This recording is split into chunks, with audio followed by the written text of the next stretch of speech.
So the Trump tariffs have been delayed for a month, but these duties are still looming over lots of Canadian industries, including Ontario's vegetable growers. We are joined now by Richard Lee, Executive Director at the Ontario Greenhouse Vegetable Growers. Richard, thanks very much for coming on the show.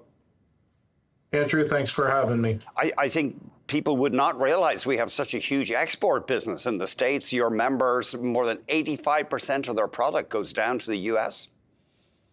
Significant contribution. We represent about 4,100 acres of greenhouses in Ontario. That's 170 farmers, and we grow cucumbers, tomatoes, and peppers.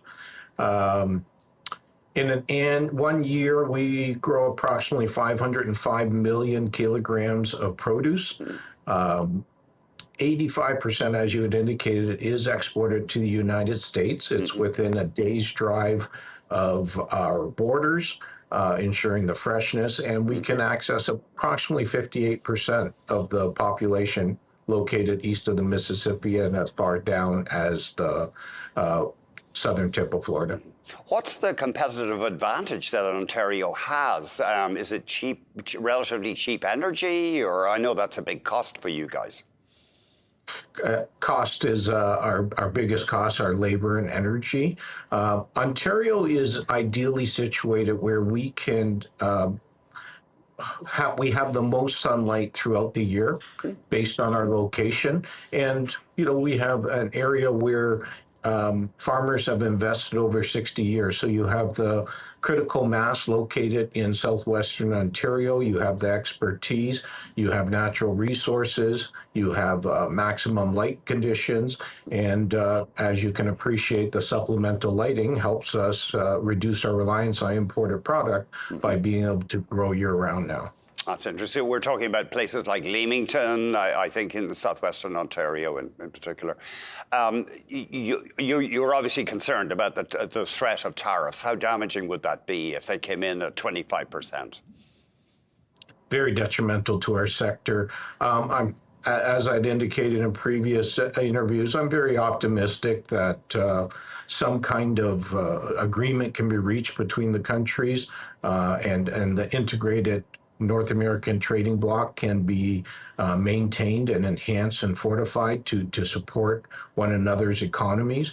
But when you think about 85% of our product being exported to the United States, that 25% is not going to be absorbed or are not able to be absorbed by the supply chain, has to be passed on to the end consumer, further jeopardizing inflationary costs as well as affordability back to the consumer.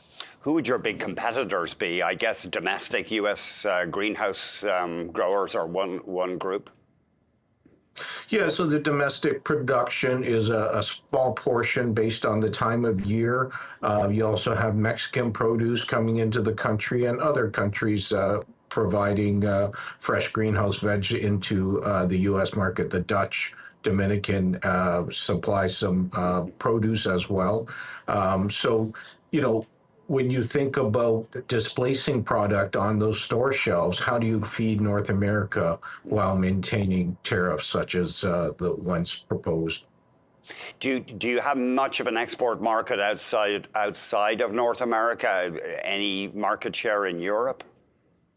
Yeah, it's difficult based on the perishability of our product. Right. Export markets are limited, and being able to get that product to those markets in a timely fashion would require additional costs and freight flying the product there. Oh, yeah. And then you also have the competition in those existing markets already. Hard to compete with those Dutch, I guess, for one thing. They're pretty sharp. Now, give us a final idea here. I'm curious about automation in your industry. Do you have robots in the greenhouses now? Automation, AI is technology that we currently are investing in. It's more so in the pack shed. We do have some farms that once that tomato is picked off the vine, no one touches it until it actually reaches the end consumer. So it goes through a fully automated system. I like to equate it to automotive colliding with agriculture.